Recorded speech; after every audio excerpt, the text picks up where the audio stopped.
morning, ladies and gentlemen. I am Romola Williams, the Senior Banking Analyst at Central Bank. So I'm here to welcome you this morning to our 2022 Know Your Money seminar. So firstly, let me thank you all for taking the time to make the way up to Santa Cruz to join us today. Today's session is the 2022 installment of the bank's Know Your Money seminars, which we usually run close to Carnival. But unfortunately, that date was affected by the pandemic. So we're now trying to get back on track, and we've started these sessions this week. So the objective of the Know Your Money seminars is to educate members of the can use your mobile phones. We'd like to tell you a bit about an app we've developed called CB Noteworthy. So it's the central bank's mobile banknote app, which is available on the App Store and Google Play. It is an interactive tool for exploring all the features of the Polymer banknote series. If you haven't already downloaded this app, try it. It's called CB Noteworthy.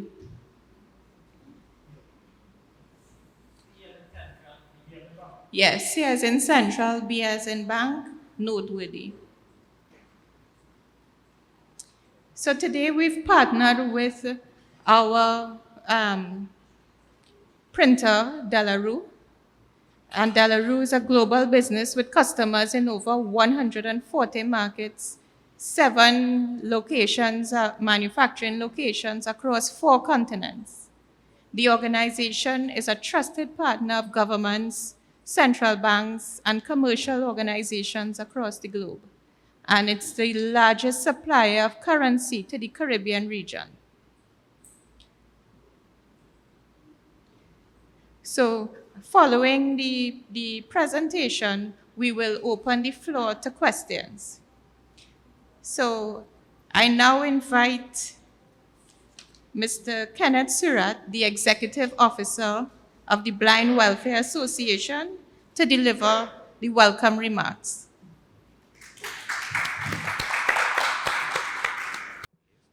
Good morning, ladies and gentlemen. Good morning. This has been a long journey. This journey started around 2012 when the Trinidad and Tobago government, through Central Bank, tried to launch our $50 note. And immediately the Blind Welfare Association reached out to the bank to see the level of accessibility. If not, well, we will reach out to Central Bank again and start the conversation to get the application accessible. Also, there's an app on your phone, Cash Reader, that you could read, identify your TT dollar by holding your currency in front of your phone, and it gives you instant information. And let us talk about this benefit in your currency. We had someone who is blind, Mr. Devina Rago. He could see before, and he always said, when he leaves work, he wants to continue his parlor. Unfortunately, before he left the job, he got totally blind. And he was concerned about how I'm going to run my parlor now. I can't tell him money. And bam, Central Bank brought out their accessible currency, and he was able to function in his parlor up to this day, enjoying it. So thanks again, Central Bank, for keeping someone who is blind employed and continue doing something that he likes.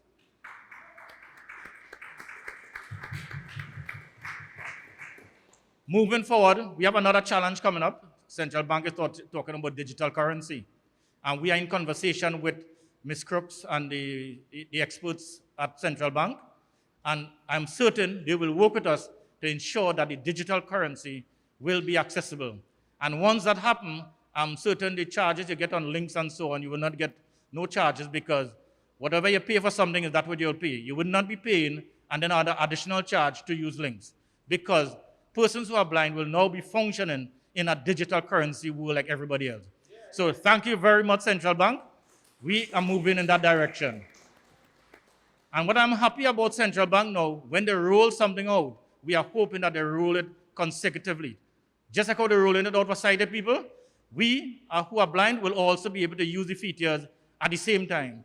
And that always reminded me of Apple product, straight out of the box. Persons who are blind could use it. So thank you very much, and let's have a wonderful morning. Take care.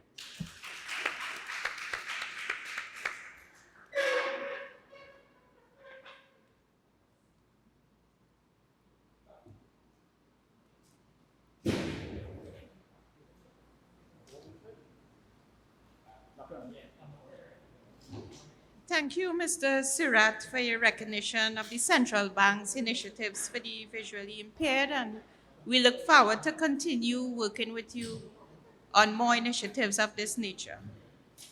Before I introduce Mr. Evans, let me remind you of the locations of the washroom. So the ladies is through the door on my left, and the gents is through the door on my right over there.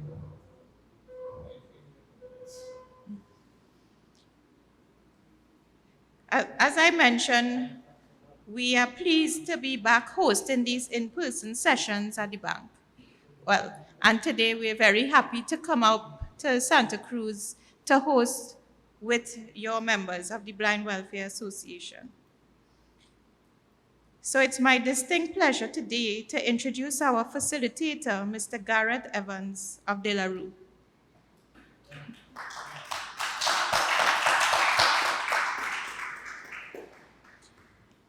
Garrett has worked for De La Rue for 19 years and has held a number of positions across the currency and cash processing businesses.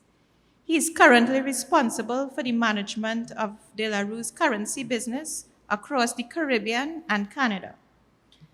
Previously De La Rue's regional manager for the UK and Europe, Garrett has extensive experience working directly with central banks and other issuing authorities on the introduction of new banknotes. Over the past 10 years, he has led significant projects across the UK and the Caribbean involving the design, manufacture, and launch of new banknote series, including multiple transitions from paper to polymer. Garrett, we are truly delighted to have you back here with us in Trinidad and Tobago, and I now hand over to you to take us through today's seminar. Thank you.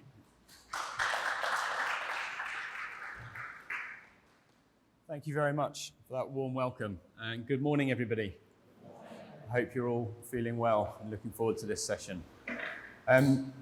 We've been doing this throughout the week, and I would normally have a presentation to give, but I think actually what's going to be much more beneficial today is if I talk through everything that we've done, teach you about the new notes, tell you where they come from, what the considerations that were included for the visually impaired and the blind community. And then each of you will have a set of notes on the desk that hopefully as I'm talking through some of the features of the notes, you will be able to identify them. What we'll start off with a bit of an introduction. We'll then go through and we'll talk about which notes we're going to cover today, the TT dollars that are in circulation. I'll talk to you a bit about how and where they're made, what the materials are, because I think it's important if you can get an understanding of where some things come from, it helps you to familiarize yourself with it. As I say, I'll then talk about some of the considerations that we make and we've made with the central bank on designing the notes to be inclusive of the blind community, visually impaired community. And then we'll go through each of the notes in turn and speak about some of the features. I will cover all of the security features on the notes as part of the public education campaign. I do appreciate that some will be more accessible than others to people in the room. So please bear with me as I go through. I will go through all of them, and there are some tools that we can use. So Romola did quite a good introduction for me. My name's Gareth Evans. I have been in the industry for 19 years now for De La Rue. This is where you will, shock at the youthfulness of my voice. You can't believe I've been in there for 19 years. And I work for De La Rue, which is an international company.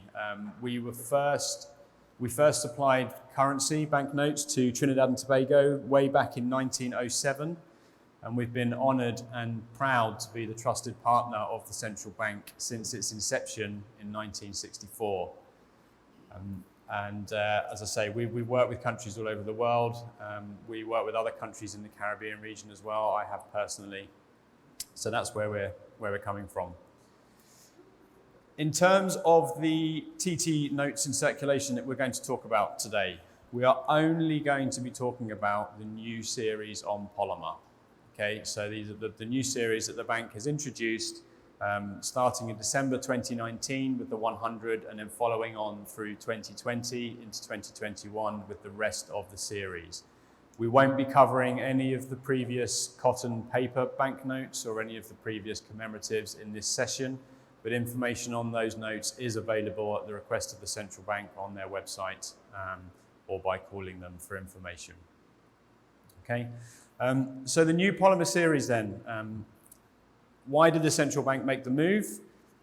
As part of their strategic plan, they wanted to make the banknotes more secure, more durable, and more inclusive for the visually impaired community. So polymer banknotes are more durable. Why is that important? It's important because if the notes last longer, you have to replace them less often, and it costs the taxpayer less money ultimately, and it's more environmentally friendly. The notes lasting longer in circulation means that you cut down on logistics, you can cut down on manufacturing, and then the notes can be recycled at the end of their life. Security was the next key pillar, and that was for the polymer notes. You're able to include more modern and advanced security features, both now and in the future, for upgrades to protect the currency from counterfeiting attempts and keep people's confidence in that currency. I'll come on to counterfeiting a little bit later. You'll never stop it, but all you can do is try to make it as difficult as possible for people to replicate. And then the area, by no means least, and an area that was important to my heart, is the inclusion for the visually impaired. Central Bank invited me to a meeting with Mr. Surratt on one of my first visits to Trinidad and Tobago, back in 2018 it was. And during that meeting, I was able to really get a sense through Mr.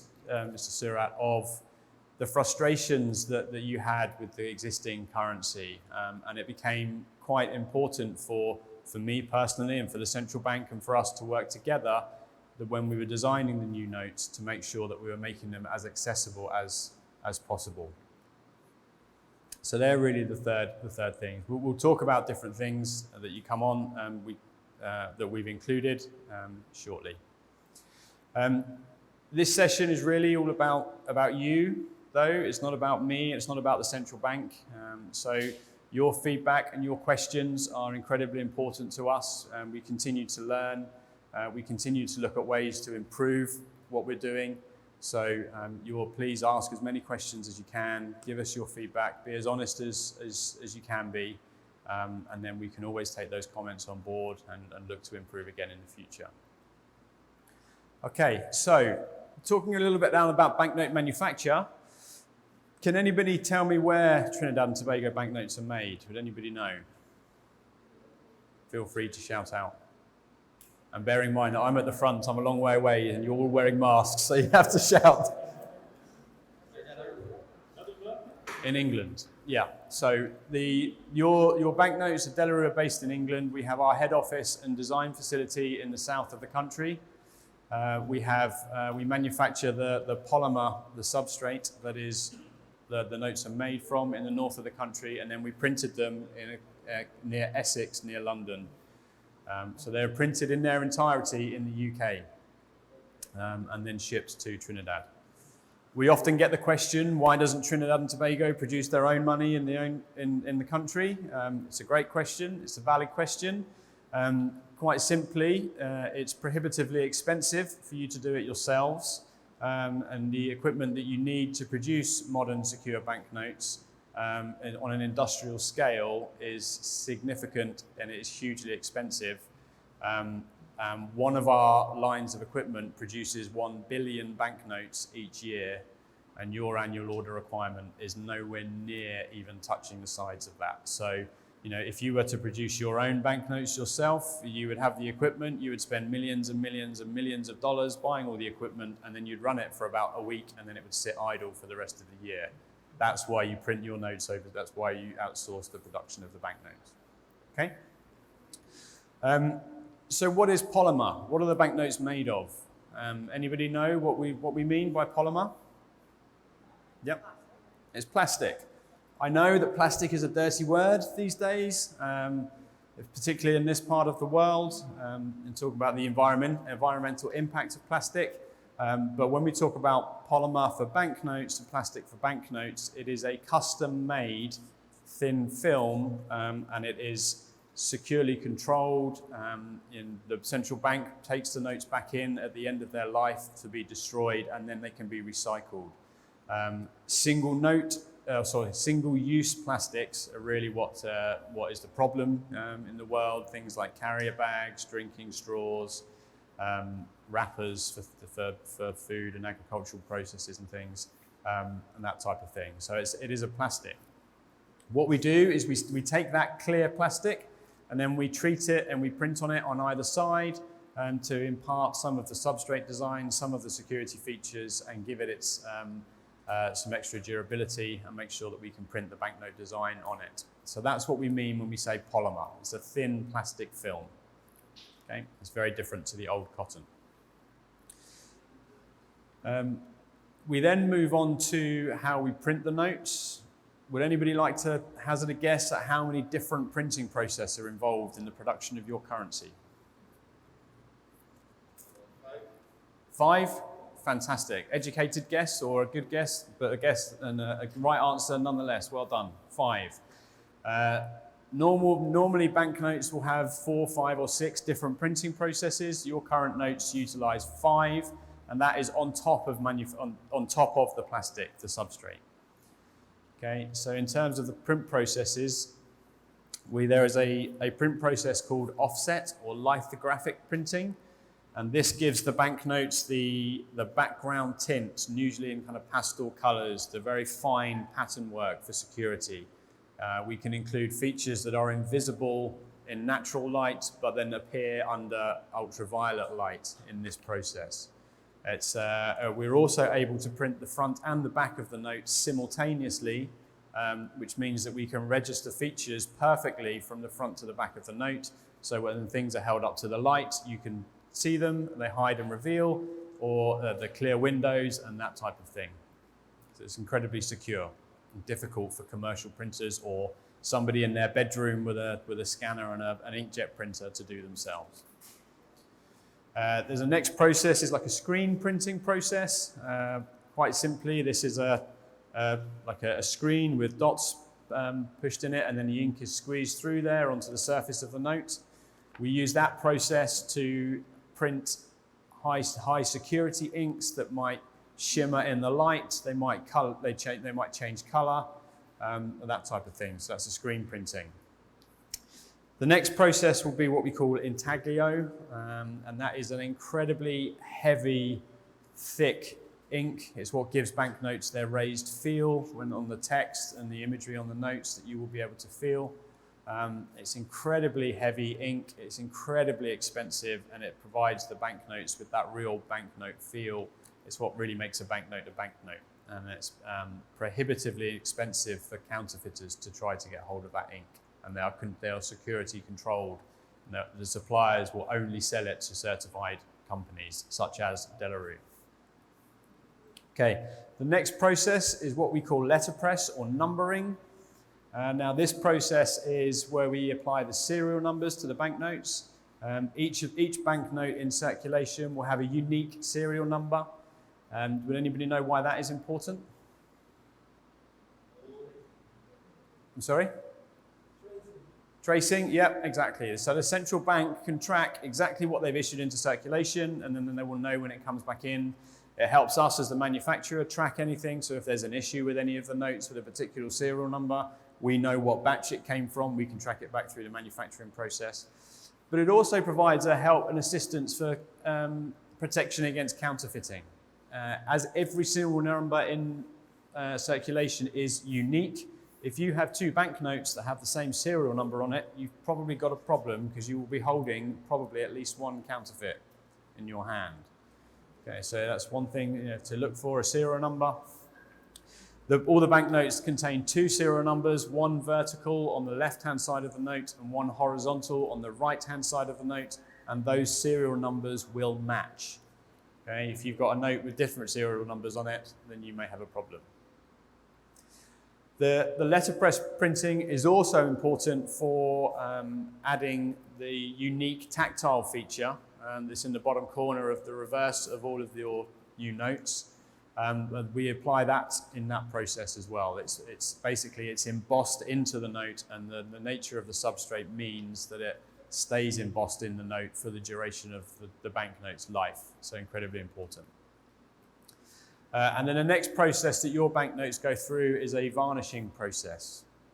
Would anybody like to say why they think we might varnish banknotes? To speak up?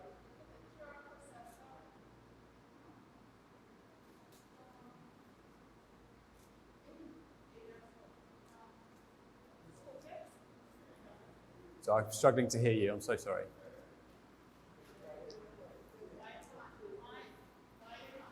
Why might we varnish your banknotes? Why might we apply a varnish over the top? How long the lifespan of it? How to preserve any crinkling? How when it's used? Yep. The folding and the use of it to preserve that, to Exact- preserve the note itself. Exactly right. Did you used to work for Delarue? That's exactly right. We would varnish the banknotes for two reasons, both of which to prolong their life. So the first is to provide a protective coating on the notes to stop materials kind of getting in, to stop or help prevent against things like graffiti, the notes getting dirty.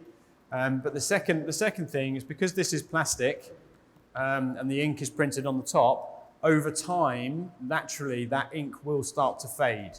It will start to wear. And by applying a varnish over the top, it means that we can prolong the life and resist the ink wear. So it slows down that process. So exactly right.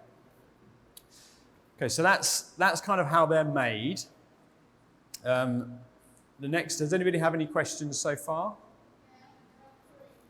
Yeah? 3 questions, okay. Probably I'm going too fast. The symbols on the notes on the bells, was that because of the machinery that you all use, or you all decided to, for each note, there was a decision for the different symbols, like the X and the 0 and the L and stuff like that? Okay, I will come on to that. If you can hold that thought, I will come to that in about 5 minutes' time, if that's all right. Okay. Circulation of the bill, you talk about the lifespan of it. Yeah. Do you all get rid of or central bank, do they get rid of the old notes every, year, 2 years, 3 years to bring in new notes? So the central bank will monitor the notes as they come back in from their commercial banks. They will put them through a sorting process. And if those banknotes are fit enough to be recirculated, they are recirculated. And if they do not meet the standards and they are unfit, they will be removed from circulation and destroyed. And then once there is enough destroyed material, that material can then be sent for recycling. Third question, in terms of the serial numbers, you said there are 2, but will you all put something in place that visually impaired, blind and visually impaired persons would know if they have something counterfeit? In relation to the serial number? So I'm not sure I understand the question. Okay, well, sighted persons, they could see the serial numbers and stuff like that, right? What Yeah. you were talking about. We feel the notes by the symbols. Is there any way that somebody can fool us with it? Yeah, so actually, if I come on now, what I was going to talk about next is the considerations that we make when designing the banknotes for the visually impaired. And so hopefully, actually my explanation there will cover that question. But if not, then shout at me and I will come back to it. Okay? Okay, so What then do we do? What considerations can we make, and how can we design banknotes to make them more accessible to the visually impaired? Now, I will be completely open and I will be completely honest. Now, there is no perfect solution, and I'm sorry that there is no perfect solution. We are limited by the materials that we can use, and we are limited to what the performance of the notes in circulation and how they have to function. So we're always looking at ways to improve, and we will. This is why I think your feedback at the end will be so incredibly important. But we are aware that you will have frustrations, and what works for sighted people may not work for partially sighted or blind people. So we are aware of that, and it's something that we look to improve on. Having said that, there are things that we can do to make them more accessible. And there's really 4 things that we consider. Firstly is the size of the banknotes. So many countries around the world will have varying size of the banknotes to assist in to assist in the denominations being told apart from one another. That's not always practical, and it's not always possible, particularly in this area of the world where so much relies on kind of the US dollar sizing. You think of all of the machines, all of the ATMs, all of the lots of other bits and pieces, the machinery and counters and all these types of things are very much set up with the US dollar size in mind, which means like a single size of the notes is the most cost-effective and practical way of having the notes sized. So we really have to then look at 3 other ways in which we can do that. The first is by making sure that you have some bold, common elements on the notes, such as the denomination. We keep the numerals large, bold, dark against a clear background, or white against a darker background. Some people can see one way better, some people can see another way better. And we make sure that they are clear and distinct on each banknote. We make sure they are in the same position on every banknote, so that you're not having to look at different places on the note to see what denomination it is. We make sure with the Trinidad and Tobago banknotes, you have the large coat of arms in the center of the banknote on the front. So hopefully, if you're partially sighted, you will be able to identify the coat of arms so that you can tell the front of the banknote from the back of the banknote. These have been purposely put in for that reason. The next thing we can do is make sure that we're paying close attention to the colors of the banknotes. So having a clearly distinct and unique color for each banknote denomination makes it easier for those not just in partially sighted, but those perhaps with learning difficulties or in low lighting environments to help decide and distinguish one denomination from the next. We try to use colors that are opposite each other on the color wheels, and then we try to alternate where we can from a warm color to a cold color to provide that contrast. And then we also try to minimize any confusion between denominations that can be easily confused, such as the 10 and the 100, for example, or the 50, and if you had a 500, or a 5 and the 50. So, your 1 is a bright red color, the 5 is in a strong contrasting green color on the opposite side of the color wheel. You then have a darker gray color for the 10, you then have a purple color for the 20, that then goes to an orange color for the 50, and then lastly a blue for the 100. So you'll see there that the 1, the 10, and the 100 are distinctly different, the 5 and the 50 are distinctly different, as well as each of the denominations next to each other being distinctly different. We also try to make sure that we have bold areas of color along the long edges of the banknotes to help people distinguish if they have their notes in a pile, or if they are in a wallet or a purse or something, and you can see try to distinguish them from the edges. So there's a number of things that we try to do using the colors of the banknotes. And then finally, and as you mentioned there before, in terms of the tactility of the banknotes. Tactility of the banknotes is incredibly important for this audience, this community. We understand that. The previous cotton banknotes did have a tactile feature along the side, But the problem with that is, as I mentioned before, we're limited by the materials that we use, and over time that would wear, it would become flatter, and it would become even harder for you to distinguish between them. On the polymer substrate with the tactile feature and the different shapes in the bottom corner,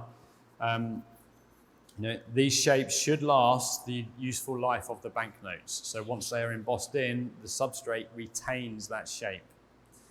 In terms of how they applied, and you mentioned it, we apply that on the numbering machine.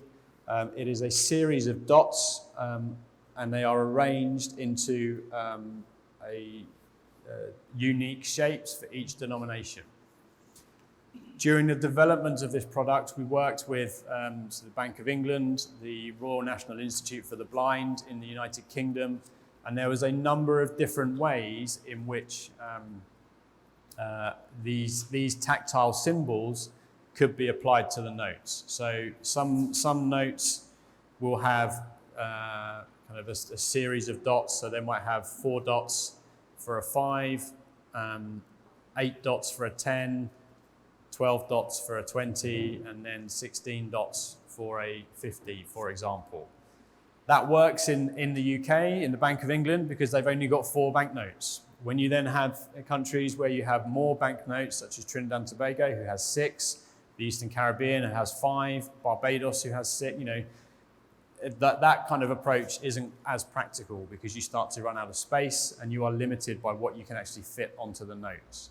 So working through that, the alternative approach is to have a unique shape that is easily identifiable from one another on the corner of the notes, because you can have more shapes, which means you can have the feature on a greater number of denominations. We worked again with the Royal National Institute for the Blind in the UK to distinguish which shapes are easily identifiable from one another.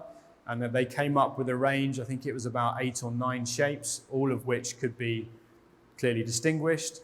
And from that 8 or 9, the 6 were chosen in conjunction with the central bank for your banknotes. So that's how we came about that process. And I hope that answers the previous question. Okay, so that's where we are with the considerations for the visually impaired. As I said at the start, it's not perfect. We know it's not perfect. We are limited by the materials that we have to work with and the functionality of the notes in circulation and their use in machines and that type of thing. But I'd love to get your feedback at the end. Okay. I hope you're all still awake. I hope I haven't bored you with my banknote speak at the moment. Yeah. Question. Well, one, a solution. If in the future we can have the tactile opposite corners, the bottom right and top left now. The reason for that, presently, if one goes flat because of use, is only one.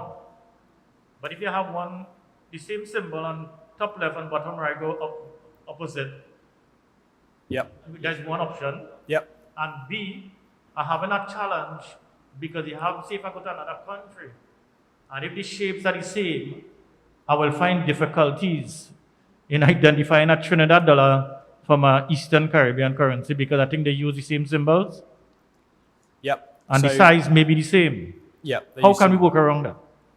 Okay, so 2 excellent questions. Thank you very much. The first one is the consideration for providing multiple tactile features on a banknote. At the moment, we are limited with what the machinery is capable of applying. So we are only actually capable of applying that feature in a single denomination, in a single position. So we appreciate that is a current limitation, and we will look to improve on that. The alternative is also obviously bearing the cost in the mind. If you were to then do it twice, you then have to, once you've run it through that machine once, you have to then go all the way back to the start, and then you have to run it all the way through again in order to apply it twice, which makes it much more time consuming and much more expensive. So there's lots of considerations that we try to balance, but that's excellent feedback, so thank you for that. The second question, and is one that comes up, it came up in another country, and that is, for those of you who might not have heard, is the ability to tell apart banknote denominations from different countries in the region. So as more and more countries use polymer banknotes, and have this tactile symbol on them, there is the possibility for confusion between denominations.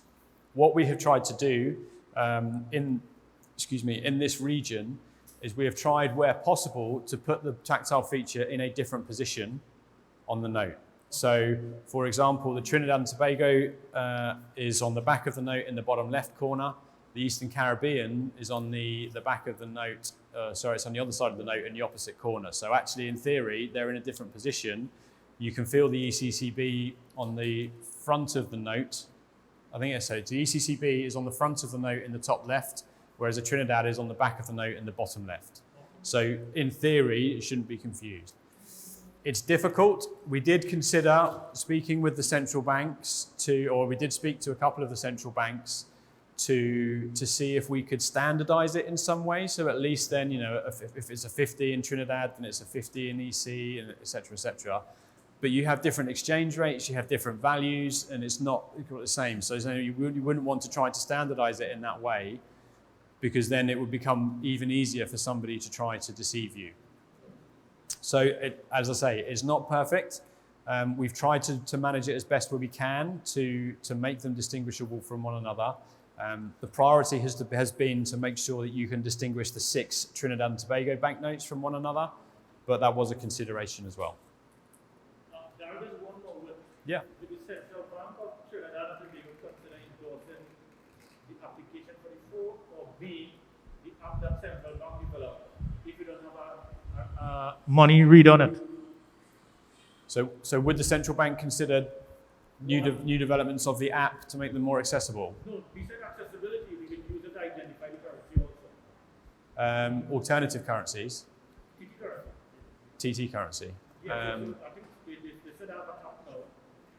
So if that feature can be added to that app, we can use it to identify the TT dollars. Yes. Yeah, I mean, they will consider it. We have spoken about that and how we update the app and how we make it more accessible to people and how we can improve it over time. Yes, so of course they will consider that. I'm sorry, I'm speaking for the central bank there. I don't work for the central bank, I partner with them. So I hope I haven't just got anyone in trouble. Miss Williams, yeah, next time you... But yes, it is a conversation that I have had personally with people in the bank, and we will look to improve it. Okay, so what we're going to do now is we're actually going to get the notes out, and I'm going to talk through the security features that are on the notes. So hopefully each of you has a full set of specimen banknotes in front of you. A little kind of important notes to make now, please. These banknote specimens are being loaned to you for the purpose of this session. They are not being given to you. The central bank told me to say that. I would have given them to you personally, but they're not mine to give away. So please make sure that when you are finished with them, you leave them on the table. We'll collect them back up. We don't want to be chasing anyone out the door as we get to the end. On the table as well, I know, and as I mentioned at the start, they won't be appropriate for everybody in the room to use, but there are some magnifying tools and a UV light on the table, and I'll come on to that shortly. So what I'd like to do first is I would like to start with talking about the common imagery on the banknotes, because I think that will help you to understand, to differentiate front from back, and to talk about to how you distinguish one note from the other. Okay? So all of your banknotes, on the front of the banknotes, in the center of the note, will have the coat of arms. And this is on all of the banknotes. So right in the center of the note, you have the coat of arms image. That is on all 6 denominations.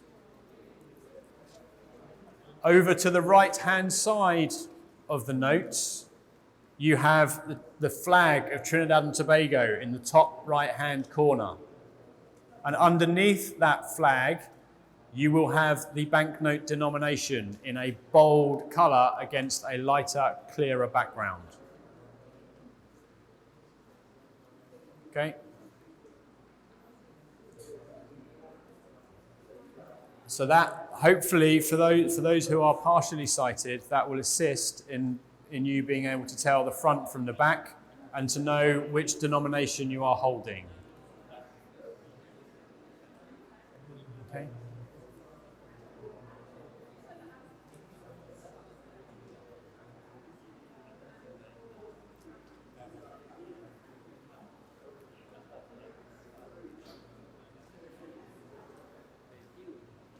Okay, I'll just give you a moment to get the notes.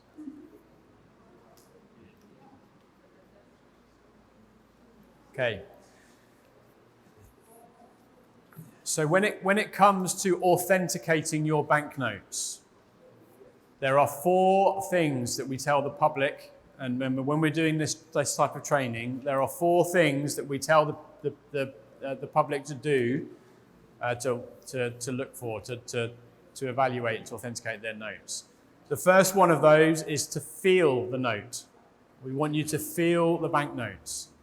Become familiar with them. I'll come on to each in separate. The next thing is to look at the banknotes. We want you to look at them carefully, familiarize yourself, know the security notes. We want you to tilt the banknotes, move them around. There are some features on some of the notes that will shimmer. And then the 4th thing we ask you to do is check the notes. So if you're unsure, if you have a magnifying tool or a UV lamp, is check. So it's feel, look, tilt, and check. I think if we start with feel, and if we start with the $1,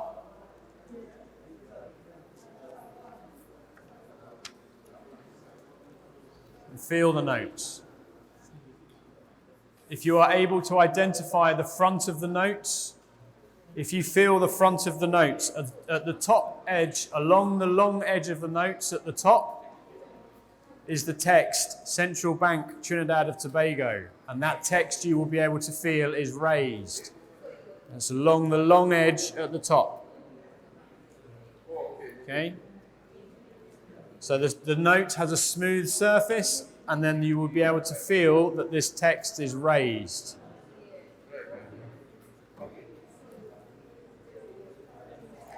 You will also be able to feel the coat of arms in the center of the note. That is also slightly raised. It will feel slightly rough as you run your fingers over the top of it against the smooth surface of the note. And then over on the right-hand side, the numeral should also feel slightly raised. And then there is also the governor's signature on about 3/4 away across the note towards the right-hand side. Just in the bottom area, the governor's signature is there, and that is raised as well. So, okay. Yes. Sorry, I just have to speak up. I can't hear you. Sorry. When you have the money facing you frontward like this, right? Yep. When you shine the light, Yep. right? Yep. I see something different. So when I turn it around, right? Yep. And I shine it on this side, right? Yep. Now on this side when I shine it, I see a very small one. Yep. Right? Yep. Like, and is that the security feature? Yes. Right. But why don't you see it on the other side? Well, I don't see it. There's a 1 down there Also, it will be in underneath. green. In green. Can you see a green? Yes, I see it now. Yeah. So there's one on the front, Oh, no. and there's another one on the back Oh, okay. in red. So it's on both sides. On all the money, it's like that. Yeah. Yeah. I'll come on to the UV features in a moment. Okay. So has everybody felt the notes? The $1. Okay. What's the tactile feature that I mentioned? What shape is it on the 1?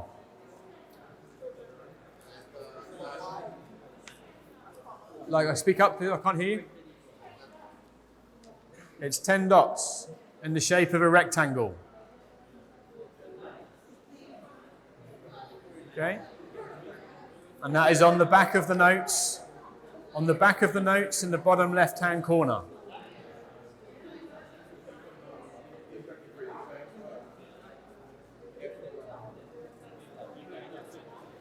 Okay? Also on the $1, when for those that are able to see a bit more clearly, there is a clear window on the top left-hand side of the note. It is transparent. You can see through it, and it has a red 1 in the window. So if you run your hand behind the notes, you might be able to see your hand running behind the notes through the clear window. Okay? Or you might see it go from light to dark and light again.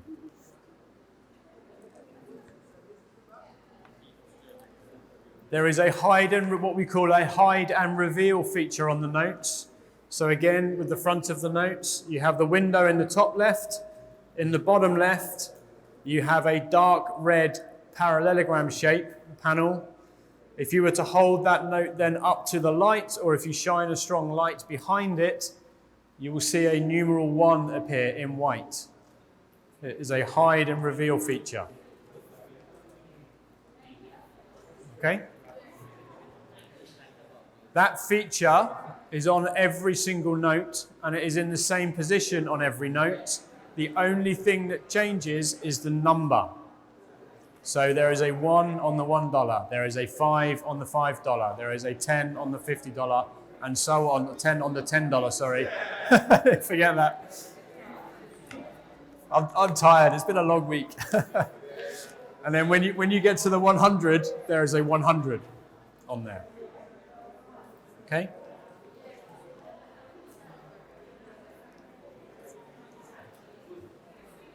When it comes to the check function of the notes, so if you have a magnifier in front of you, or another trick that also works, most people these days will have a smartphone with a camera on it.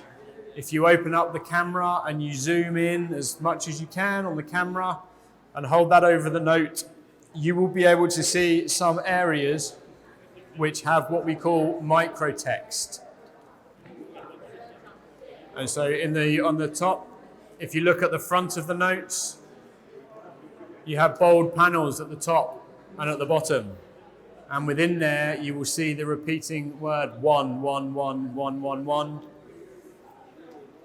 Down the bottom, there is also a very, very small micro line which says Trinidad and Tobago 1, Trinidad and Tobago 1, repeating.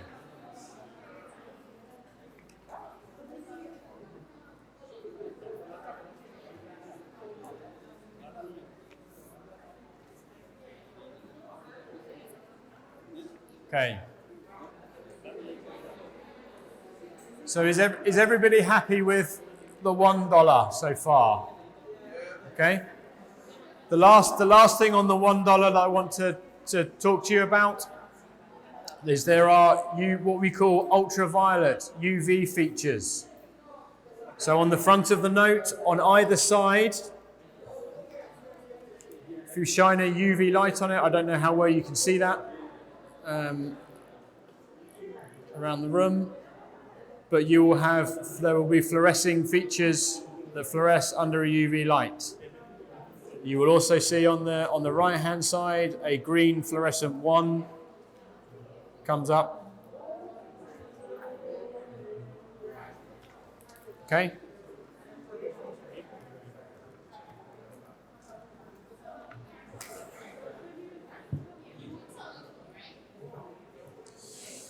Okay. If I can have everybody's attention, please. So that was the 1. When I hold up the 5, what are the 4 things that I'm going to ask you to do? Who was paying attention? Feel, look, tilt, and check.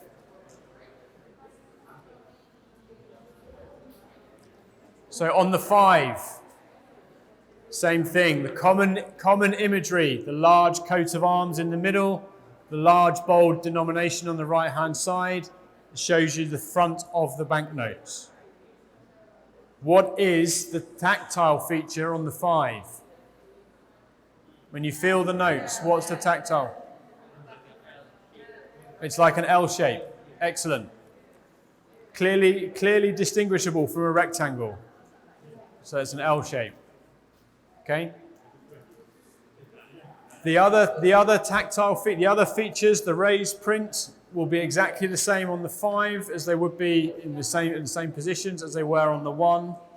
And you will notice that I will repeat myself again and again as we go through the denominations. So up the top, the Central Bank of Trinidad and Tobago, you will be able to feel that raised. On the right-hand side, the numeral, you'll be able to feel that raised. The big coat of arms in the center, you will be able to feel that that is raised. All of these are little indicators that can help to assist you. When you come to look at the notes, again, in the top left-hand corner, there is a clear window. This time there is a green 5 in the window. In the bottom left-hand corner, we have the hide and reveal feature. So when you hold it up to the light, you should hopefully see a 5 appear.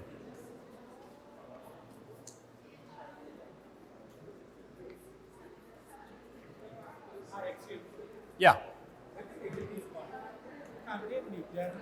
Can they make this money to reflect in the night? Like, okay, there are low vision people, right? Yeah. Who may not be able to feel because of diabetes or something. Yeah. Right? Yeah. So for them to recognize it, if it reflects in the night, like the Korean thing, because sometime in the night, I'm low vision, and if I hold this money in the night and I look at it, sometimes I can't tell the difference. Yeah. Right? So since it's plastic, do you think they could make it to reflect? Some sort of reflective feature. Okay, that's a great idea. That's a really good idea. I will feed that back to our research and development team Yeah. and see if they're able to do anything like that. I know that we don't. There are some highly reflective inks that look like almost like a mirror type surface, which you can range into different patterns.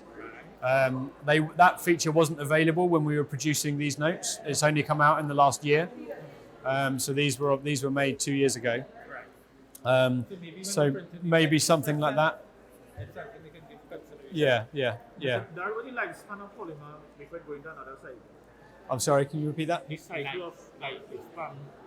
The lights. Okay. Lifespan. How long? Oh, the lifespan. Oh, sorry, lifespan. Sorry, I thought you said lights. No problem. So the lifespan, it varies by denomination, but on average, a polymer banknote will last 2.5 times longer than its paper equivalent. So if the $5 previously was lasting 9 months, the polymer $5 we would expect to last 2.5 times longer than that, on average. 3 to 4 years. I'm sorry? Probably about 3 years. Maybe about 3. Well, so if something lasts a year, we would expect it to last 2.5 years. Yeah, that's it. Okay, so we have some time. Okay. Yeah. But so far, it's lasting very well so far. So the 100s, when the 100s were issued in December 2019, they're still going strong now. So the bank has hardly removed any from circulation. Okay. The same thing when it comes to checking the UV features on either side of the note. And you have the red 5 that appears. I don't know so the notes will glow on either side, and there is a box in the middle with the 5.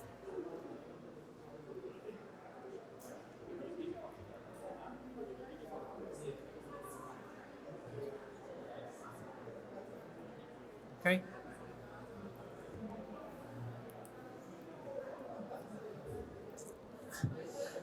Moving on to the $10.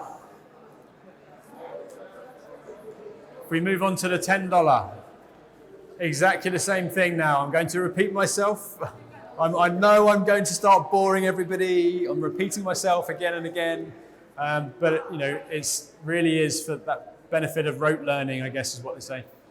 So the common imagery, the coat of arms in the middle, the large clear denomination on the right-hand side underneath the flag. Okay, that's the front of the banknote. What's the tactile feature on the $10 note? Sorry? What? I can't hear you. Sorry. I can't hear you. Sorry. Sorry, I'm really.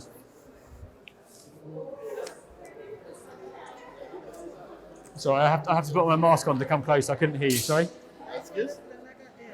It's like I couldn't hear what you said. A back to front C. A back to front C. Exactly.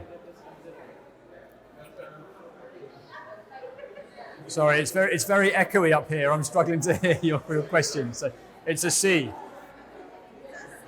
Did everybody hear that? So it's a back to front C on the 10, or a C shape on the 10 on the back. Is it in a different position? It's in the same position. Okay? So you feel the notes. Again, repeating myself. The tactility of the print at the top along the long edge, Central Bank of Trinidad and Tobago. The coat of arms in the center of the note. And the numeral on the right-hand side of the note.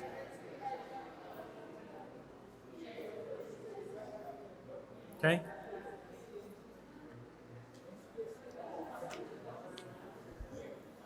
Same thing when it comes to the checking. There is microtext in the same areas before. So if you have a magnifying glass,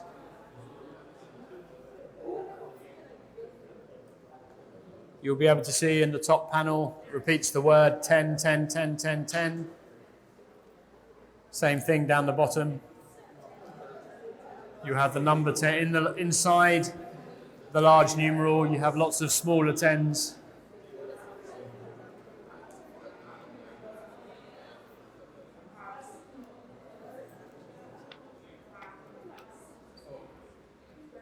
Okay.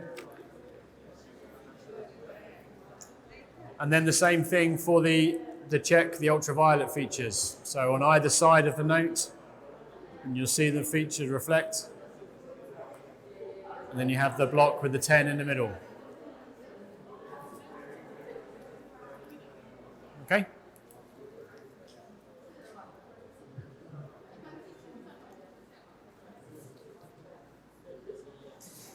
So,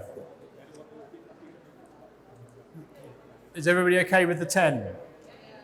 Yep. So moving on to the 20. Feeling the note again. What is the tactile symbol on the 20? It's a triangle. So it's distinctly different again. T for 20, T for triangle. That's how I remember it. The only problem with that is that the other ones don't match. So it's not, it's not like, we should have put the circle on the 1 really, shouldn't we? Even O for 1. Okay.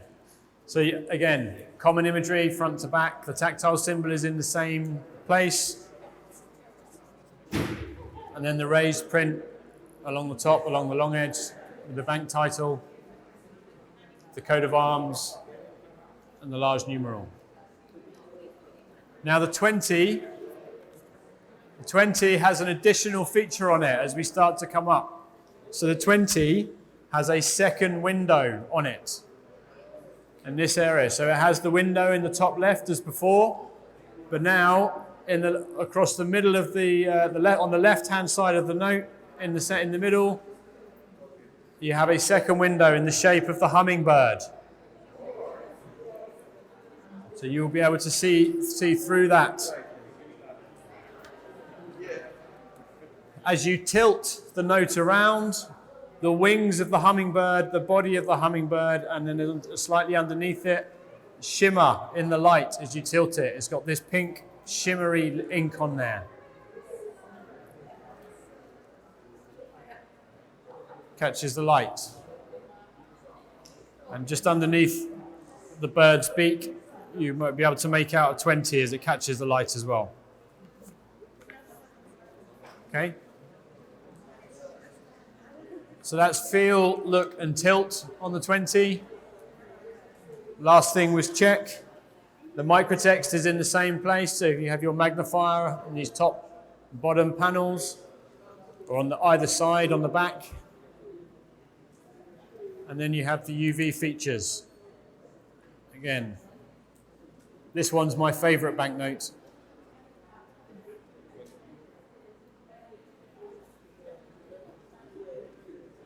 Okay. Is everybody okay with the 20? Yep. The guys down the front are? Guys in the middle are? Yep. Okay, so moving on to the 50. Again, clearly distinguished colour. Same common imagery. The large clear numeral on the right-hand side underneath the flag. Coat of arms in the middle. The backs of the notes all have the twin towers over on the two towers over on the left, followed by a scene depicting Trinidad life, or Tobago life. Okay, so what's the symbol on the 50? Circle. Again, clearly distinct from each other denomination. The look feature, this time the second window, you can see through them both. There is the, does anybody know what bird this is? It's not the coquerico. The coquerico's on the 10. It is, no, it's a masked cardinal. Not as somebody described it once to me as a woodpecker. And if you tilt the note around, the bird's wings will shimmer gold in the light as it catches the light.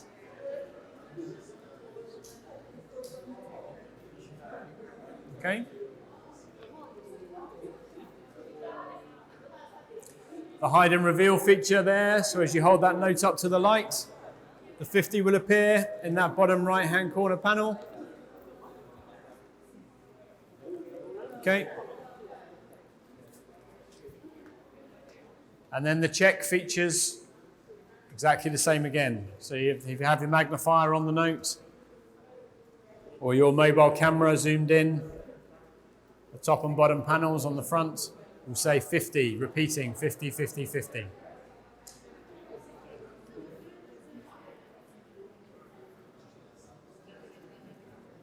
Okay, so that's the 50. The last one of the series, and the note that kicked it all off in December 2019, is the 100, the blue note. Okay? And you'll be pleased to hear, this is the final time I'm going to say this, common imagery, the coat of arms on the front, the large denomination on the right-hand side underneath the flag, the window in the top left-hand corner. When you're feeling the note, the raised print, Central Bank of Trinidad and Tobago, the coat of arms, the numeral. And what's the tactile feature on the 100? This one's easy, an X. It's an easy one. Again. Okay. This time there is no additional window of the bird. The bird is printed, but this one has got a gold shimmering ink pattern going over the top of the window. And it actually comes across the top of the note on the front, and it all comes back on the bottom. And as you tilt that note around, it will shimmer in the light. Okay. And then the check features again, the same thing. The microtext with a magnifier or your mobile phone, and then the UV, the ultraviolet pattern on either side. It comes through.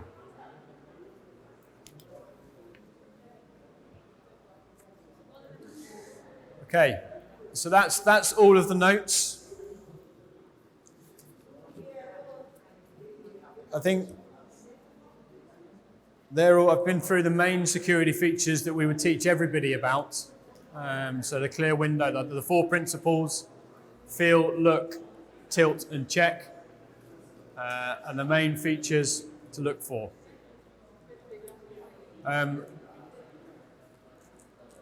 If I could have everybody's attention again, please.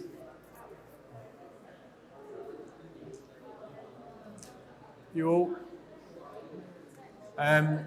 I just want to say something about kind of the features and counterfeiting. We recognise, and I know this is difficult, but the features that we have put in place to make these banknotes more accessible are really primarily there to assist with you differentiating one denomination from another. Okay, so the tactile feature, for example, we refer to as a feature to assist the visually impaired community rather than a security feature as such. Okay, we do recognise that it is very difficult for this community in particular to authenticate the notes through other efforts, and all you can do if you're feeling the note, it gives you an example of to tell you, or sorry, it gives you an indication of which denomination it is you are holding, but there is still a gap when it comes to actually just you being able to distinguish whether that is a genuine banknote or not. Okay, we recognise that that is a gap for blind people in particular. Mr. Darrell, Yes. I think that could be solved through using the app to identify the feature. So if down the road that could be done through central bank's app. So yes, so the thing about banknote apps, and this is an important point. The banknote app on a mobile phone will be limited by the technology that that app uses on the phone. So it will use a camera primarily. That camera is only looking at an image. It won't be looking for any security feature in particular. So the mobile phone, a bit like the banknote reader app, I suspect will struggle to tell the difference between a banknote and a photocopy of a banknote. It will just tell you that the image I'm looking at looks like a 100 or looks like a 50. So what about barcodes on the money? The same thing. It will be the same thing. So if you print a barcode on a banknote and you scan it with a barcode reader, that barcode will then be, if you photocopy and reprint the banknote, it will come across as a genuine, because the technology that's reading it isn't sophisticated enough to identify the secure technologies. It's something that we're always looking at. If we could come up with a security feature that is embedded in the notes and it is secure, that can't be replicated by a simple scan and print, that can then be linked and read in a unique way by a smartphone, that's the holy grail, so to speak. If we can get there, then that will be fantastic for everyone. But we're not there yet, which is why we acknowledge that there is still a gap. Okay? Okay, so I think that concludes it from me, other than to hand back over to Ms. Williams to open up the Q&A session, I think.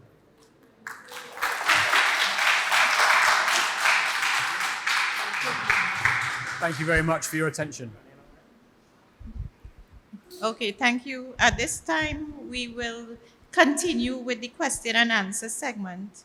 Thank you. You all have really been, very vocal and interactive.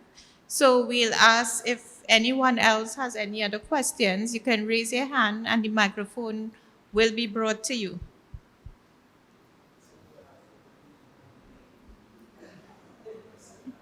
This is where everybody goes shy, isn't it? Okay. Wait, can you wait for the microphone will be brought to you.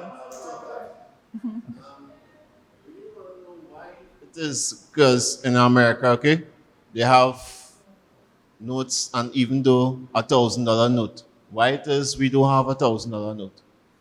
I think that's a question for the central bank.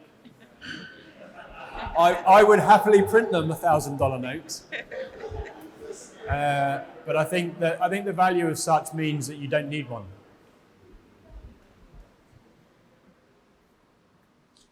Well, just to add a little more to that, as you all know, over the years, all countries around the world have been moving away from cash, especially for large value transactions. So we have the central bank actually since the early 2000s has been implementing different payment methods in addition to cash and checks. We've implemented the ACH, the Automated Clearinghouse, for small value transactions, and then for transactions over $500,000, we have what is known as the RTGS. So basically, banks will transfer money on your behalf, on the customer's behalf, from one bank to another to whoever your desired recipient of those funds are. So the way of the world has been to transition more to electronic transfers for large value payments. And of course, well, we have in your wallet, some of you may have your bank card, which is used as a debit card. Some of you may have credit cards as well. So these different things, and it has made making payments, especially for large value items, more secure. Okay. Okay, there's a question.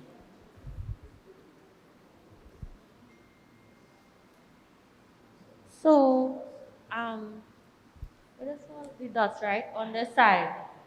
I believe for it to be easier for us, it should be two-sided and also not just one side on the next side. In the instance where we're traveling and maxis like to rush, I believe it'll be kind of hard still for us to tell what number we have in our hands or just being on the side like this. Sorry, I'm not sure. Did I hear that correctly? You're talking about the tactile feature? Yes. Is that a question about the tactile feature? Yeah, we had a similar question down here earlier. So, as I mentioned, we're limited by the materials that we use and the manufacturing methods. So we had a question down here about putting more than one feature on, so maybe in opposite corners. And at the moment, we're limited in how we can do that.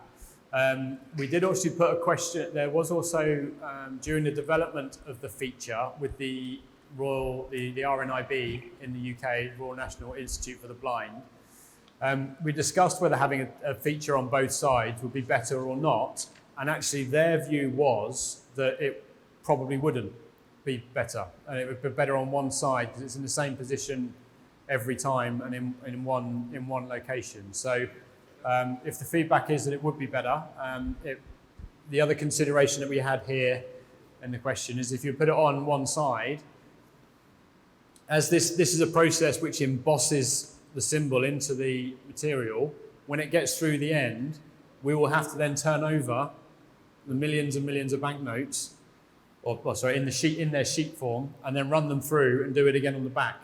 And as it still has other processes to go through, you then run the risk of flattening them out and things like that. So it's not perfect, but it's great feedback as well. So thank you. Yeah. Okay, good morning. You said that the money is more environmentally friendly when destroying or for recycling purposes. Could you elaborate on that? How is that so, and what can you reuse this money for? Okay, so it's more environmentally friendly in a couple of ways. Firstly, the manufacturing process of the polymer substrate itself is far less energy intensive than the manufacture of cotton banknote paper. The production of cotton banknote paper requires a huge amount of energy and natural resources. And so the manufacturing process of polymer banknotes has a lower carbon footprint than the manufacture of cotton paper banknotes. So that's the first thing. The second thing is because they last so much longer in circulation, they need to be replaced less often, which means there are less shipments going back and forth with banknotes in them. There are less deliveries for replacements of banknotes going forth on your roads to the cash centres, to the banks and that kind of thing. And then the third element, which you mentioned there, is the recyclability of the notes. These notes, when they are brought back in and securely destroyed, can then be recycled, and they can be used for other products, garden furniture, plant pots, stationery, things like that have all been manufactured using recycled polymer. There's also one of the things that a company does is it makes temporary shelters for housing in like disaster recovery zones. So if there's a huge hurricane or something and you need to build a lot of houses quickly, quite often they will use temporary sort of plastic boards and housing, so the polymer notes can actually go contribute towards that as well. So there's a number of ways in which that happens. Okay, we have a question down the front. Microphone. How's it going? Okay, hi. My question is actually really easy. So, like how there are checks and balances on the physical notes, what checks and balances exist on, like the electronic money, the digital money. Not like from the banks, but Bitcoin and such. I know that there's a blockchain, but what else? That's a bank question, thankfully. Well, unfortunately, we don't have an answer for that because we have not explored those options as yet for use in Trinidad and Tobago. So that discussion is only now starting. We've started some research into that, but there's no immediate plan in place to implement cryptocurrency. A follow up. So I've seen that some businesses in Trinidad and Tobago have started accepting Bitcoin. What's like the legislation on that?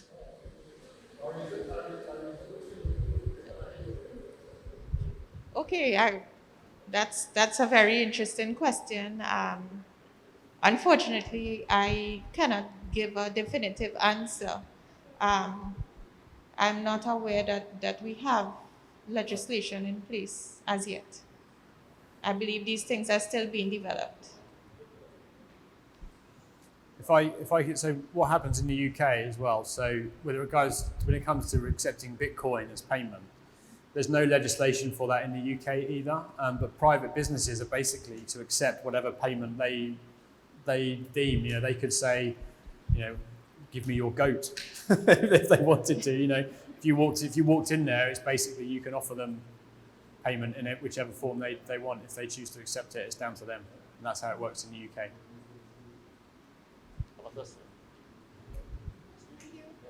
Thank you for your question. Hi, good morning, everybody. My question to the panel is, the problem I just be having is when I go to the ATM to navigate with the touch keypads and them that they're updating to. The normal pads that they used to have before with the raise and the number 5 key, I cannot navigate with that. But the problem now is these new digital pads. It has been hard to navigate in the banking system with the card. What are you have available for the visually impaired on that? Okay, Or improve? thank you for that very interesting question. The ATMs, those designs are made by the commercial banks. The central bank doesn't regulate their operations and the machines that they use. But we do meet with the commercial banks frequently, so I can certainly share your feedback with them.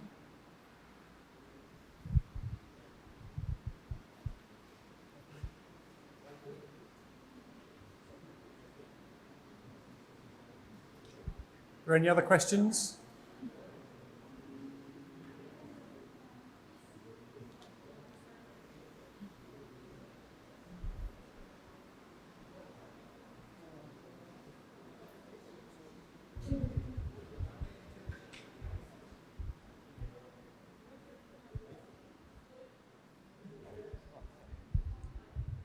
Hi, morning.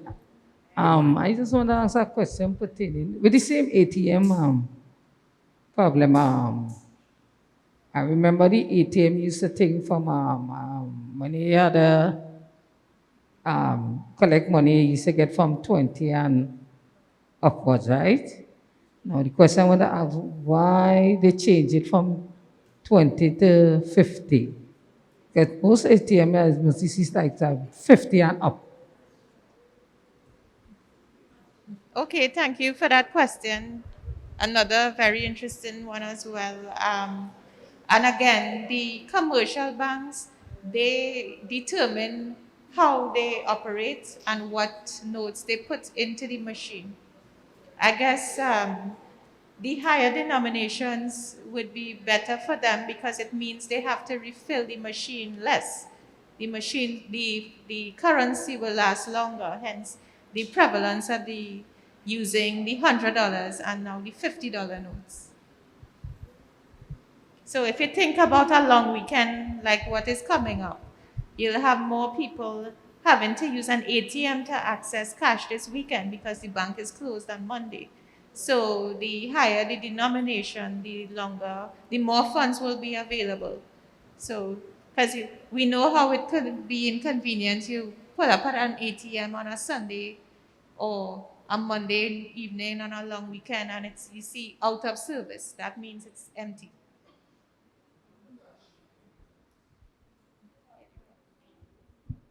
Um, Recently, I had some issues dealing with counting of money, where the money is sticking up together.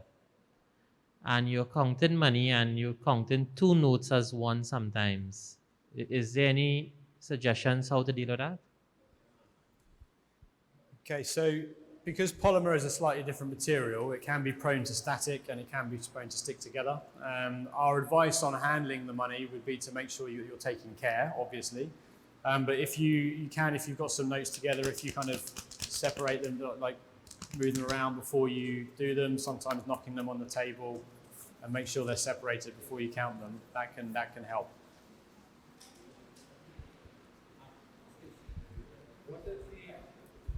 What is the future on coins in Trinidad and Tobago?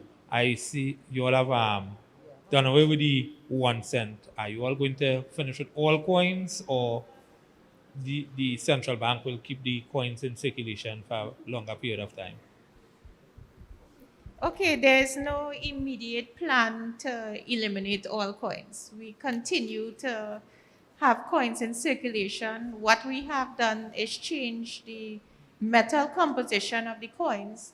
So you may feel a difference now in the weight of the coin.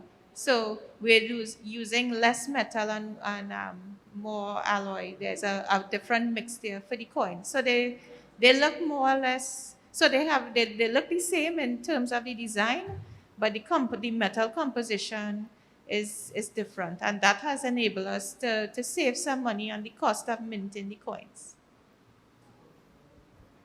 Question. No, I realize now that dealing with well, as we delay in the future now, they come to a conclusion that they want to bring money into digital, right? But what about persons who are visually impaired and they do not, and they are not technology? How do you should put it, boy? Yeah, Savvy. right. How would that person will be able to cope by dealing with handling with money and such like that? Well, certainly in Trinidad and Tobago, there is no immediate plan to replace um, paper currency and coins anytime in the near future. So rest assured that you will always have access to physical money in Trinidad and Tobago and worldwide. I recently attended a training session with an international institution, and these questions we are raising and concerns in Trinidad and Tobago is the same concerns worldwide in terms of the use of cryptocurrency and whether cash will remain relevant. And based on the feedback in that seminar, is a worldwide decision that cash will remain relevant. Question again. No, there are some dealing with online banking and such like that, right? A person who's not equipped, meaning with, as I said, technology, and okay, for example, if I want to put in money in the bank without going over the counter, right? Now they explained to me that you could use the ATM to do so, correct? Yes, you can make deposits at most ATMs. But the problem is now, I remember that someone told me they would have teach me how to deposit cash into the ATM, and I'm still waiting patiently for the person to teach me how to do so. Well, Some of us up to speed what has happened here.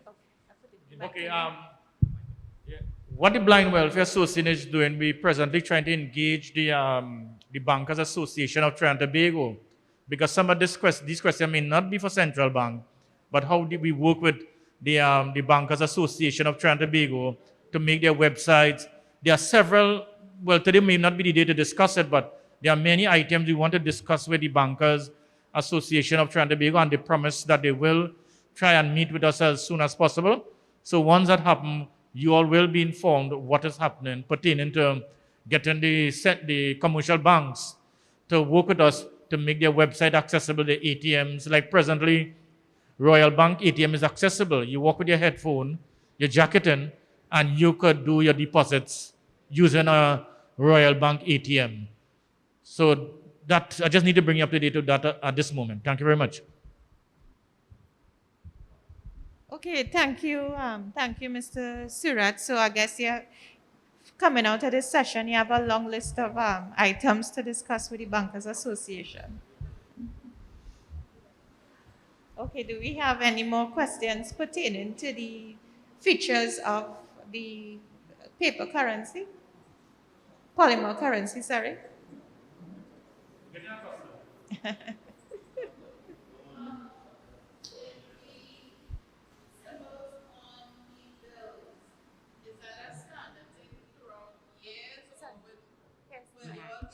Eventually.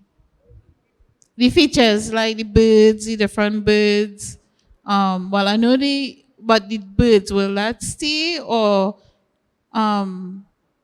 will it change like in years to come? You all do different symbols after a number of years or what?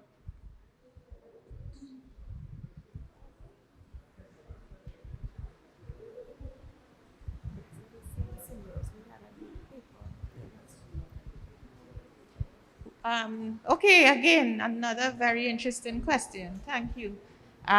We might have to hire some of these people at the bank, I think. No, we have no immediate plans to change the look of the money. In fact, when we transition from paper to polymer, we actually use most of the same design. The same birds were used, the coat of arms, the position of the coat of arms was still maintained. I think the scenery. Some of the scenery on some of the notes would change, but Garrett will explain more. Yeah, so most countries around the world will introduce new design currency every 7 to 10 years or so. The reason for doing that is to refresh the look, to make use of the more modern technology, to combat counterfeiting, that kind of thing. There's two approaches that are normally taken. One is an evolution approach, which was taken in Trinidad and Tobago, where you utilize a lot of the existing imagery or the existing themes, such as the birds, because then the advantage of that is that you retain familiarity for people. So they know that the Scarlet Ibis is on the $1, it's still on the $1 on the new series, that type of thing. The alternative approach is to do something completely new and different, and that might be to recognize changes in kind of cultural heritage or new people that might be appropriate to put on the notes, that type of thing. But the central bank here wanted to keep the notes as familiar, or the imagery on the notes as familiar as possible from the cotton notes to make sure that the transition from paper to polymer was a smooth one. Okay, also, I think the polymer note is more resistant to hand sanitizer than cotton notes, so it will help to combat COVID much better. Okay, I'll just dispel something now. You know, you're not going, unless somebody sneezes into a banknote, you roll that banknote up and sniff it up your nose. I'll be extremely surprised if anybody caught COVID from a banknote. The testing that we have done and the evidence shows that although the virus can stay on some surfaces, it is far more likely to stay on your mobile phone, door handles, things like that you come into common contact with far more often than the banknotes. If you think about how banknotes are carried, they're normally in your pockets, they're normally in a wallet or something, sheltered from the elements, sheltered from things like that. But they can be wiped clean, and you can sanitize them if you want to. Mr. Garrett. I've put sorry. in the UK, I've had banknotes go through my laundry cycle and come out good as new the other end. Sorry, another question over here. Okay, Mr. Garrett, that's not really a very, very important question, but I just wanted to know from my own knowledge, with the production of the bills, is it just machinery or is it mass, like a lot of people, you'll hire a lot of persons, or is it mostly done by just machines? It's a combination. It's a great question. It's not. There's a combination of things. So Delarue has, I can't remember the exact number anymore now, but it's around 2,000 employees worldwide, most of whom will work in our production sites. We have a site in the UK. We have one in Malta in Europe. We have one in Sri Lanka. We have one in Kenya. We produce banknotes at all of those sites. Each printing machine will probably have 3 operatives on it at any one time, 2 or 3 operatives, and we run 24 hours a day, 7 days a week on shift patterns. So, there's a lot of people involved as well. I just wanna it's not really a question, but I just wanna say you said not everything is perfect, but I'm glad that you all have made it in this way, because I could read my money. I don't have to depend on anybody. I could, know my notes. I don't have to put it, although I still put it in order, you don't have to fold it in a special way. So thanks very much. Oh, it's wonderful to hear that sort of feedback. Thank you. As I said at the start, one of my first visits over here, I met with Mr. Surat, and the frustrations were evident from the conversation that we had. So if we have been able to help this community in some way, that means a lot to us as a business, but me personally as well. So thank you.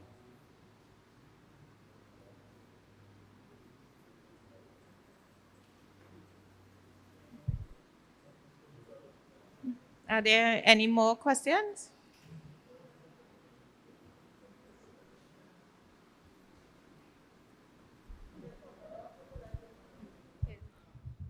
Hello. Right. The question I want to ask is pertaining with the same one. Is it no a lot of people is try to counterfeit everything is actually a counterfeit thing, right? Is it no in the at the looks of it, is it easier for them to try to do that, or it will be more harder for a person to counterfeit these notes on them? Okay, another great question. We have seen some counterfeits. What I will say on counterfeiting, you are never, ever, ever, ever going to stop people trying. Okay? You will always have people in this world who think it is far better for them to lie, cheat, and steal their way to a good living than to actually go out and get a job and earn one or start their own business. You are also going to get good people who fall on hard times and get a bit desperate and do foolish things, like try to produce money. So you are never going to stop people trying. What the central bank's responsibility is, and what our responsibility is to help the central bank do, is to protect the currency and make it as difficult as possible for people to counterfeit. Polymer banknotes generally, we do see around the world, are harder to counterfeit than paper banknotes, because the printing onto a plastic film instead of printing onto a paper is generally harder to do and harder to do well. So they are generally harder to counterfeit. Not impossible, but harder to counterfeit. Okay. What the good thing is we work with the central bank as well to make sure that there's always an upgrade path for the banknotes. So if there is a significant counterfeit problem, or as part of the strategy, they might do a mid-series upgrade, that type of thing. So we work with them to make sure they're always aware of what new options are out there to protect the notes, make them even harder.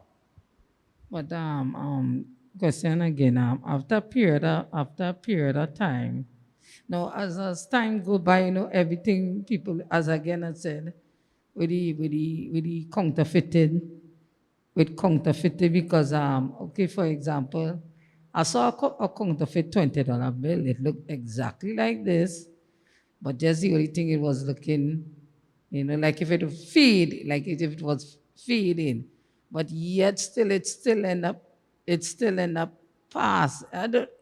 It still end up passing as a normal money, and yet still people get caught up with it.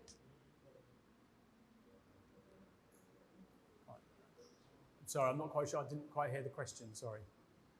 So you've seen a counterfeit 20? I saw a counterfeit 20 already, Right. and it looked so identical. It looked so real, but just it just in the little difference that I saw, it was just kind of fading, but yet it's still how people it pass. Yeah. It still pass through. Like if it's And yeah. so, and, there's the question. I want to know yeah. how they go really Okay. to So. really hey. So in response to that question, as I say, I will reiterate, you're never going to stop people trying. But this is why the central bank hosts events like this, Know Your Money, to teach people about the security features to look at.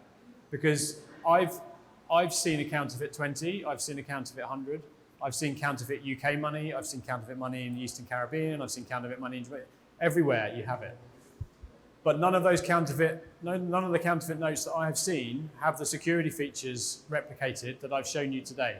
Mm-hmm. So the shimmering ink that goes over the windows on the 50, the 20, the 50, and the 100 isn't on any counterfeit notes. The hide and reveal feature is not there on the counterfeit notes. The print in the clear window is not clean and crisp like it should be on genuine banknotes.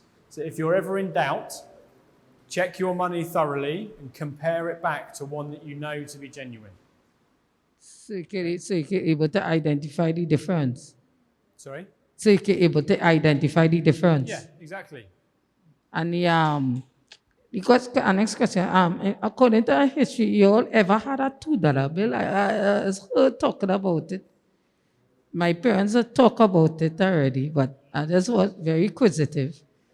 You all ever had a $2 bill, and what color it was?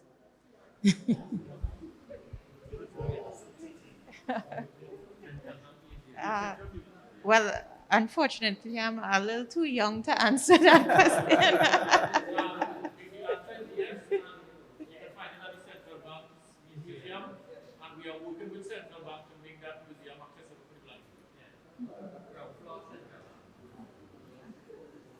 Yes, and I'm pleased to announce we hopefully would reopen the public access to the museum in the upcoming months. So, as Mr. Surratt mentioned, he's working closely with the Bankers Association on a lot of the issues that you all raised, as well as with our senior manager for external relations, Mrs. Nicole Crooks.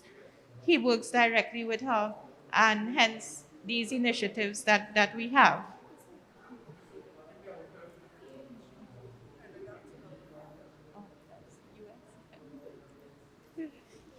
That's real.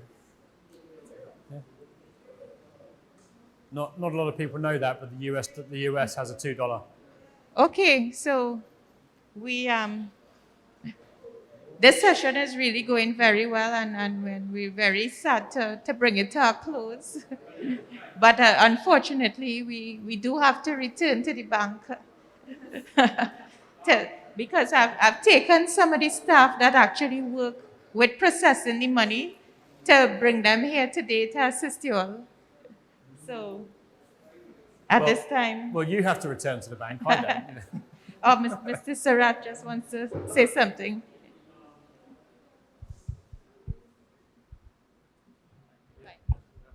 So, yes, we have to come to a close, but if anybody have any questions, you could forward it to your officer, or you could email the Trinidad and Tobago Blind Welfare Association.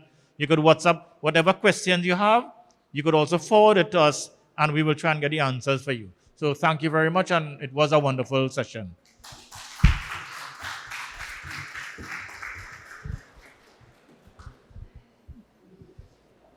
Okay. Okay, so at this point, I need to say thank you to everyone who has made this session possible.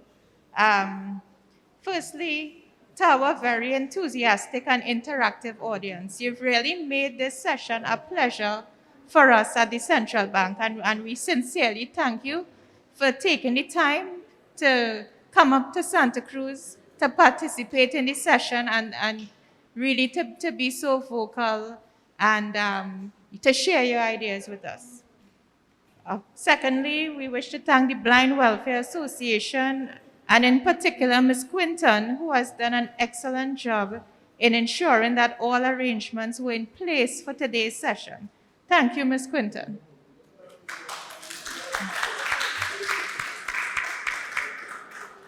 Of course, we also extend our gratitude to Mr. Garrett Evans and the team at Delarue for their expertise and their efforts in facilitating these type of sessions.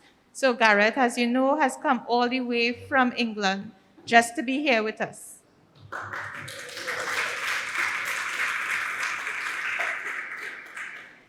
Finally, we say thank you to the Central Bank's operations departments. So these include my department, banking operations, the external relations department, our security department, and all other departments that assisted in arranging with this session.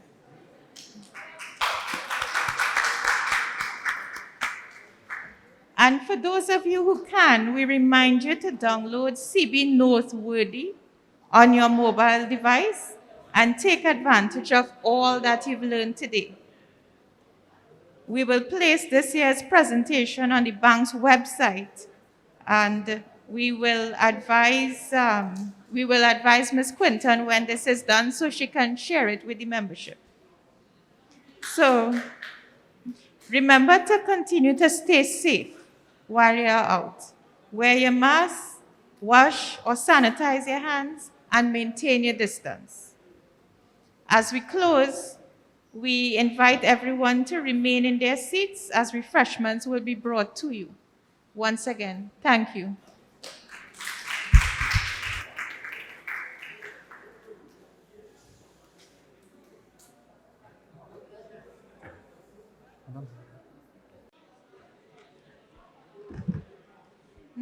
Hi, once again. We actually have this day keeps getting better. We actually have some entertainment for you from one of your own, Mr. Lingo.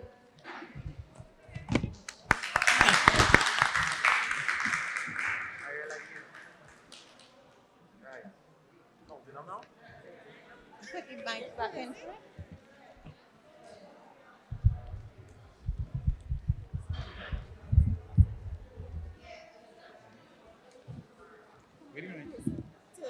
Turn right in front of you. Stretch out a little. Right there. I could take it off. Good day, everybody. Right. We have two problems. Are you listening? I ain't sure about that because. Right, we have two problems. I came here to mind my business, was not prepared to sing, so I have no music. That means all you have to help me sing. Are you able? Right, so Mr. What's his name? Mr. Evans? Well, I was about to say I don't know your singing ability, but by the second verse, you could fall in.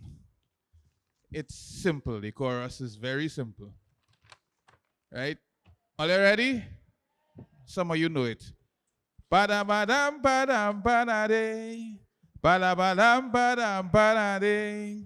Badam badam badam bidam bade.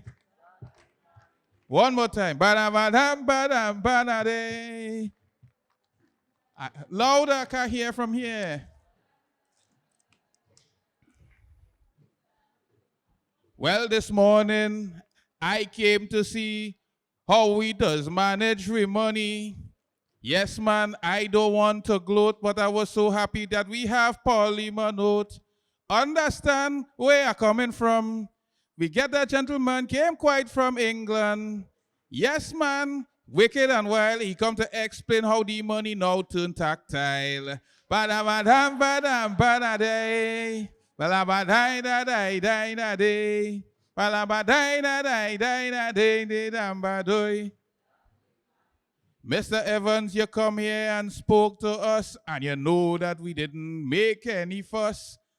Rest, man, I am so happy you came to Sweet TNT. I'm telling you, you didn't preach, but I hope that you go up on the beach.